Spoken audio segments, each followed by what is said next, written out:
Alhamdulillahi Rabbil Alamin. Donc nous débutons avec notre série intitulée questions-réponses. Donc la première question que nous allons traiter de façon brève, au billahi tawfiq, c'est une question qui revient assez souvent concernant Salatul Musafir, donc la prière du voyageur. Quand et comment accomplir la prière du voyageur. La première des choses à savoir, c'est son hukm, son statut. Le statut de la prière du voyageur, c'est que c'est une sunna mu'akkada indana indal malikiyya, dans le madhab de l'imam Malik rahimahullah ta'ala, c'est une sunna fortement recommandée. Donc le fait de raccourcir les prières quand on est en voyage, c'est une sunna mu'akkada, une sunna fortement recommandée. Il faut savoir aussi que la prière du voyageur n'est pas valable pour celui qui voyage dans le but ici de commettre quelque chose d'illicite. Par exemple, une personne qui voyage, se déplace pour faire du mal, pour voler, etc. Ceci est interdit pour lui, c'est-à-dire il ne peut accomplir la prière du voyageur, tout simplement parce que la prière du voyageur est une rukhsa, est une permission venant d'Allah Azza wa Jal. Il n'est pas question qu'une permission venant de notre Seigneur Tabaraka wa Ta'ala profite à une personne afin de l'encourager ou alors rentre dans l'entraide au mal. Donc la première des choses aussi à savoir et qui est importante, c'est que la prière du voyageur n'est valable que pour celui qui accomplit un voyage, donc dit permis ou licite. Il faut savoir aussi qu'il faut avoir une intention de voyage, l'intention de voyager, mais cela ne suffit pas. Non seulement il faut avoir l'intention de voyager, mais il faut aussi quitter les habitations, la ville. À partir du moment où on a quitté la ville avec l'intention de voyager, eh bien à ce moment-là, on a commencé à remplir les premières conditions afin de pouvoir accomplir la prière du voyageur. Mais vous m'avez compris, pas toutes les conditions. Pour pouvoir accomplir la prière du voyageur, il faut donc avoir l'intention de voyager, quitter la ville, mais aussi respecter une distance. Cette distance, elle a été établie par les savants qui ont déduit cette distance de beaucoup de textes, et entre autres les textes qu'a rapporté l'imam al-Bukhari rahimahullah ta'ala dans son sahih concernant l'effet de Abdullah ibn Omar et Abdullah ibn Abbas radiyallahu anhum. Et aussi l'imam Malik rahimahullah ta'ala a repris l'effet de Abdullah ibn Abbas et Abdullah ibn Omar. Et ils ont considéré qu'ils ne raccourcissaient la prière ou alors ils ne rompaient le jeûne lorsqu'ils étaient considérés voyageurs que lorsqu'ils dépassaient la distance de 4 burud. Donc les savants ont divergé concernant cette unité, à quoi elle correspond exactement en kilomètres. Et al-mashhour dans le madhab de l'imam Malik rahimahullah ta'ala, c'est 81 kilomètres. Et de même, dans le madhab de l'imam Ahmed rahimahullah ta'ala et dans le madhab de l'imam al-Shafi'i rahimahullah ta'ala. Donc c'est l'avis de al-Jumhur, l'avis majoritaire. Il y a un avis qui est l'avis de l'imam Abu Hanifa qui lui considère que le voyage doit être long. Un voyage qui correspond à une distance de 3 jours. D'accord.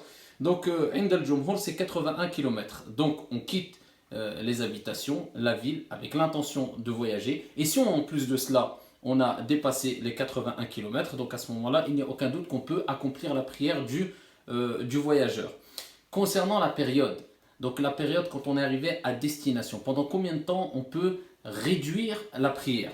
Donc, si on prend l'avis de l'imam Malik rahimahullah ta'ala, il faut respecter une période de 4 jours complète maximum.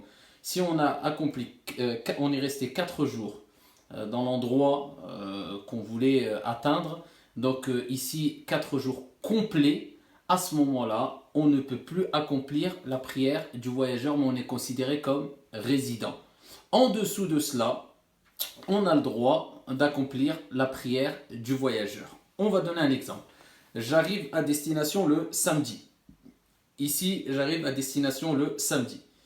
Et je reste le dimanche, le lundi et le mardi.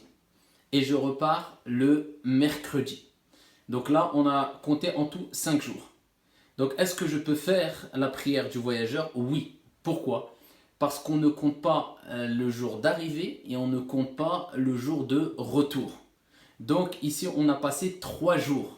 Donc ce n'est pas 4 jours. À ce moment-là, on a le droit toujours de faire la prière du voyageur. Parce que quand on dit 4 jours, on ne compte ni le jour d'arrivée et ni le jour de retour. Si on donne un autre exemple, on arrive samedi et nous restons le dimanche, le lundi, le mardi et le mercredi. Et nous rentrons le jeudi. Donc là, nous avons passé 4 jours, ici 4 journées complètes.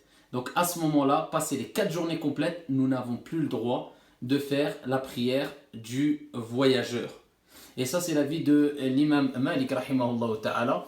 Et c'est aussi l'avis de l'imam Shafi'i, rahimahullah ta'ala. Et concernant Al-Hanabila, ils considèrent plus que 4 jours. Et concernant l'imam Abu Hanifa, dans le madhab de l'imam Abu Hanifa, eux, c'est plus de 15 jours. Il y a un avis minoritaire, qui est l'avis de Al-Zahiriya, qui eux considèrent qu'il n'y a pas de distance et il n'y a pas de période stipulés de façon claire qui nous permettent de donner une distance spécifique ou une période spécifique. Donc ils disent à partir du moment où tu sors de ta maison avec l'intention de voyager, peu importe la distance, peu importe la période, eh bien tu es considéré comme voyageur. C'est un avis respectable, mais c'est un avis minoritaire. Par contre, il faut savoir qu'il y a un avis dans l'école de l'imam Malik, et c'est l'avis de l'imam As-Sahnoun, qui dit qu'on peut avoir comme référence, là je parle de la période, lorsqu'on est arrivé à destination, on a l'intention de voyager, on arrive à destination, on passe quelques jours dans l'endroit, le point B. Donc à ce moment-là, on a comme référence aussi dans les paroles des savants l'avis de l'imam Sahnoun qui nous dit on peut faire référence au nombre de prières qui sont de 20 prières. Il dit de compter le nombre de prières, si on a dépassé les 20 prières, à ce moment-là, nous ne sommes plus considérés comme voyageurs. En dessous de 20 prières, eh bien, nous sommes considérés comme voyageurs. Ça, c'est un avis très connu dans le madhab de l'imam Malik, rahimahullah ta'ala. Donc, on comprend que si on passe moins de 4 jours, donc 4 journées complètes, on est considéré comme voyageur. Plus de 4 journées complètes, on n'est plus considéré comme étant voyageur. Ou bien en référence, comme je vous ai dit précédemment, 20 prières. Et quand on parle de 4 jours, on ne compte ni la journée d'arrivée et ni la journée de retour. Par contre, il faut savoir que si la personne arrive à destination, donc il voyage, il va dans un endroit, il a l'intention de revenir à une date bien spécifique. Il sait quel jour, à quel moment il va rentrer, il a prévu de rentrer, donc il applique ce que je vous ai dit précédemment. Mais si la personne arrive dans un endroit, il ne se considère pas comme muqim, c'est-à-dire comme résident, il ne sait pas quand il va rentrer chez lui, il va retourner. Eh bien à ce moment-là, tant qu'il n'a pas fixé de date de retour, eh bien il peut être considéré comme voyageur, c'est-à-dire il peut accomplir la prière, dite la prière du voyageur, même s'il passe des semaines, même s'il passe des mois. Et ça c'est l'avis dans le madhab de l'imam Malik, rahimahullah ta'ala, et plus que cela, c'est la grande majorité des savants, et même l'imam At-Tirmidhi, rahimahullah ta'ala, a dit que les savants se sont mis d'accord, sont unanimes, ça c'est son avis, ça ne veut pas dire qu'un savant dit à une époque il y a unanimité ou que les savants sont unanimes, que c'est à prendre de façon générale, parce que peut-être qu'il n'a pas tous les avis, et lui il dit d'après ses connaissances, et peut-être qu'à une autre époque il n'y aura plus cette ijma', entre guillemets, cette unanimité. Mais lui il dit qu'il y a les savants qui sont unanimes concernant la question, cette question-là, qui est le fait de pouvoir rétrécir les prières, donc accomplir la prière du voyageur, à partir du moment où on ne sait pas quand on va, on n'a pas fixé la date de retour, même si cela dure pendant même des mois ou des années. Donc à ce moment-là, on peut le faire, incha'Allah ta'ala, si on n'a pas fixé une date de retour, on est hésitant, on est indécis, on ne sait pas quand on va rentrer. Et ils ont utilisé plusieurs textes, entre autres le fameux texte très connu qui est dans le hadith rapporté par Abu Daoud, selon Umran et Ibn Hussein, qui a dit qu'il avait accompli une expédition avec le prophète lors de Fath Mecca. Et ici, il était resté avec le prophète il a vu le prophète accomplir la prière du voyageur pendant une période de 18 jours. Donc là, on a passé les 4 jours. Mais les savants disent que, et ils ont allié les textes pour dire que là, c'est autorisé parce que le prophète n'avait pas connaissance de combien de temps allait durer cette expédition. Et voilà pourquoi il n'a pas repris sa prière normalement, mais il a continué à rétrécir les prières. Donc ça c'est une preuve parmi de nombreuses autres preuves qui nous rappellent que si la personne ne sait pas à quel moment exactement elle va rentrer, elle est hésitante, à ce moment-là elle peut continuer à accomplir la prière du voyageur. La prière du voyageur consiste à réduire la prière de Dhuhr, c'est-à-dire si on prend les 5 prières de la journée, Salat al-Subh, quand on est en voyage, on la fait normalement, 2 unités de prière. Salat al-Dhuhr, on la rétrécit, ce qu'on appelle al-Qasr. Au lieu de 4 unités de prière, on en fait 2. Ensuite, nous avons Salat al-Asr. De même, au lieu de 4 unités de prière, on en fait 2. Ensuite, nous avons Salat al-Maghrib. 3 unités de prière, reste 3 unités de prière. Et ensuite, nous avons Salat al-Isha. Au lieu de 4 unités de prière, on en fait 2 unités on fait 2 unités de prière. Ça c'est al-qasr et c'est une sunna mu'akkada, fortement recommandée. Et il est permis aussi de faire al-jama', de réunir la prière de dhuhr avec al-asr à l'heure de dhuhr ou bien à l'heure de al-asr. Et de même la prière de al-maghrib avec al-isha.